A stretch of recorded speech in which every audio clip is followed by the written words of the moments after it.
2021 Universitas Pelangkaraya dengan Fakultas Ilmu Sosial dan Politik, Prodi Administrasi Negara. Di sini saya akan menyampaikan argumen saya yang sebelumnya sudah dipublikasikan oleh dosen mata kuliah komunikasi publik, yaitu membahas fenomena tentang kegagalan pasar.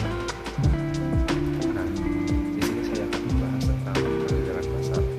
Sebelumnya saya menjelaskan kegagalan pasar adalah suatu kondisi di mana pasar mengalami kegagalan dalam menyediakan kebutuhan pasar secara efisien atau penyimpangan antara produsen dan konsumen. Pada saat tidak terpenuhi kondisi yang ideal, maka alokasi sumber daya dari pihak produsen dan konsumen tidak optimal. Kondisi ini merupakan kegagalan pasar. Implikasi ekstrim dari fenomena ini adalah kolapsnya pasar tersebut, sehingga tidak dihasilkannya lagi komoditas pasar. Terkait kegagalan pasar juga dapat diartikan sebagai kegagalan dari suatu institusi yang berkaitan dengan pasar atau pengaturannya dalam menyokong aktivitas yang diperlukan, juga menghentikan aktivitas yang tidak diperlukan dalam kegiatan pasar. Secara umum, kegagalan pasar ini bisa terjadi karena sifat pasar, sifat barang, dan informasi yang tersedia. Ketiga faktor ini menyebabkan reaksi produsen dan konsumen sehingga sumber daya tidak optimal. Kegagalan pasar terjadi ketika mekanisme harga gagal memperhitungkan keseluruhan harga dan keuntungan yang berkaitan dengan penyediaan maupun konsumsi dari suatu barang dan jasa. Hal ini kemudian berdampak pada alokasi atau penggunaan yang tidak efisien. Istilah kegagalan pasar pertama kali digunakan pada tahun 1958, namun fondasi konseptual dari kegagalan pasar telah muncul pada abad ke-18. Kegagalan pasar dapat terjadi karena beberapa faktor, misalnya praktek monopoli atau oligopoli, barang publik, eksternalitas, dan informasi yang tidak lengkap atau asimetris. Selain faktor-faktor tersebut, dan aktivitas pasar juga dipengaruhi suatu regulasi atau peraturan. Dalam hal ini, yang berkaitan dengan pemerintahan seperti pajak, subsidi, upah minimum, dan pengaturan harga. Oleh karena itu, kebijakan yang tidak terpikirkan dengan baik oleh suatu pemerintah juga dapat membuat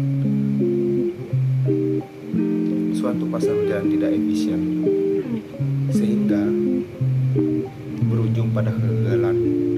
Tinjauan tentang kegagalan pasar tidak terdapat pada ekonomi klasik, karena pada ekonomi klasik suatu pasar diasumsikan memiliki instrumen yang sempurna dalam mengelola suatu sumber daya kebutuhan produksi. Namun pada akhirnya akan terlihat fenomena dan dalam ekonomi di mana pengelola sumber daya berkaitan dengan produk suatu pasar tidak dapat dijelaskan dengan baik oleh pemahaman ekonomi klasik, atau terdapat suatu pasar yang berjalan dengan sangat lambat sementara pasar lain memiliki kecenderungan perkembangan yang sangat pesat. Ekonomi neoklasik menyadari hal ini.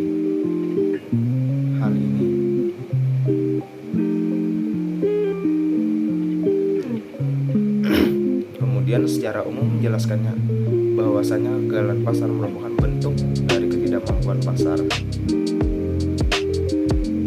untuk mengelola sumber dayanya dengan tepat. Menurut Adam Smith, besarnya dikeluarkan oleh masing-masing produsen konsumen ini berdasarkan harga yang wajar atau bisa disebut dengan natural rate. Masing-masing produsen dan konsumen ini bertindak untuk kepentingan sendiri tanpa mengarahkan aktivitas produsen untuk kepentingan publik.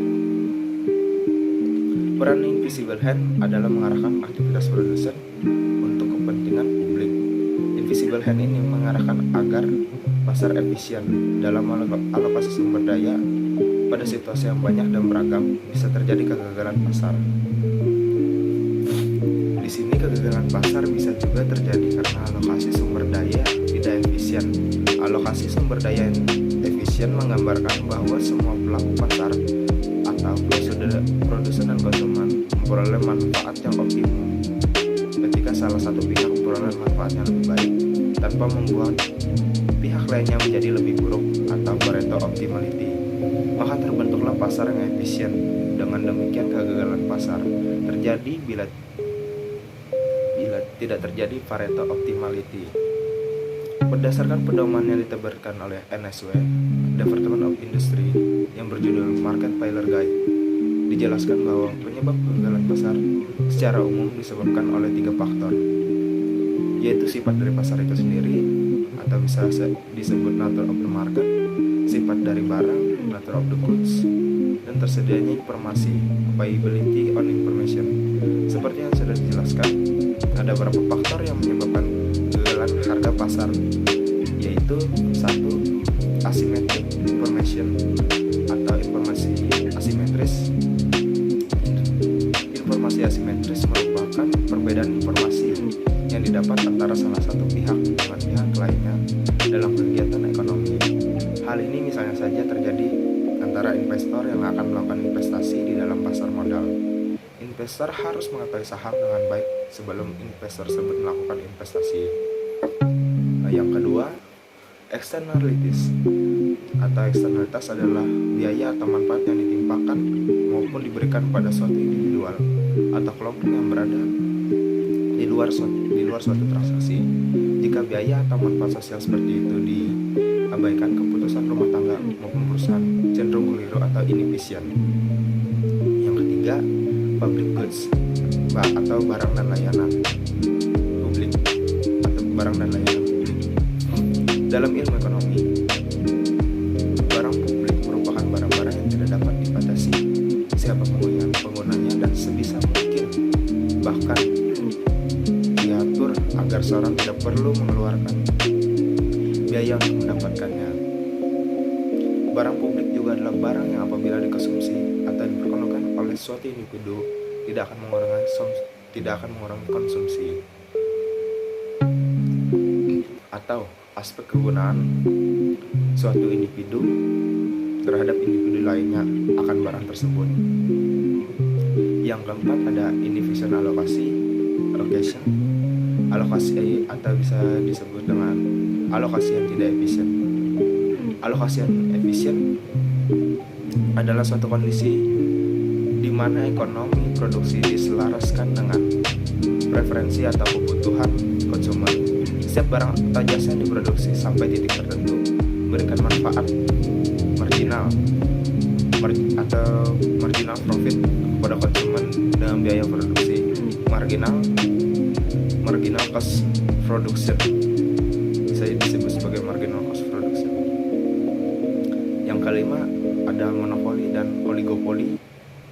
Monopoli merupakan perdagangan adalah suatu kondisi pasar di mana hanya satu saja penjual yang menjadi pengusaha yang menyediakan barang ataupun jasa.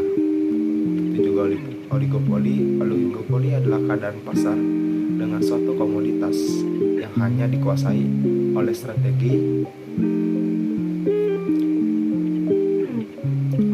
oleh beberapa perusahaan. Persaingan antar perusahaan sangat ketat dan strategi pemasarannya dilandasi oleh daya cipta produk yang dihasilkan sangat beragam dan jenisnya dapat berbeda pada masing-masing produsen. Dari beberapa pembahasan yang sudah saya paparkan, saya mengambil kesimpulan bahwa kegagalan pasar adalah ketidakmampuan perekonomian suatu pasar untuk berfungsi secara efisien dalam pertumbuhan ekonomi. Suatu pasar dikatakan gagal jika tidak bisa memberikan jumlah yang optimal secara kebutuhan sosial.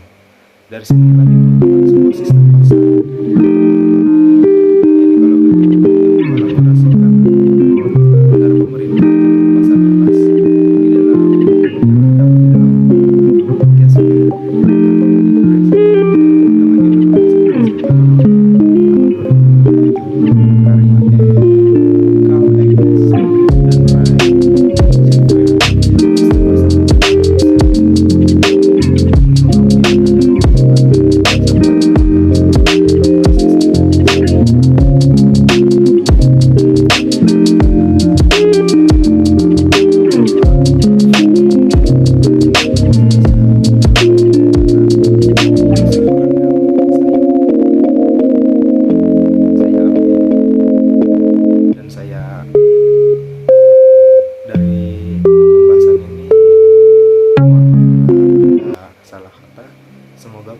bermanfaat bagi teman-teman semuanya. Saya Martinus Batria Nugraha, selamat malam. Saya pamit undur diri. Sekian dan terima kasih.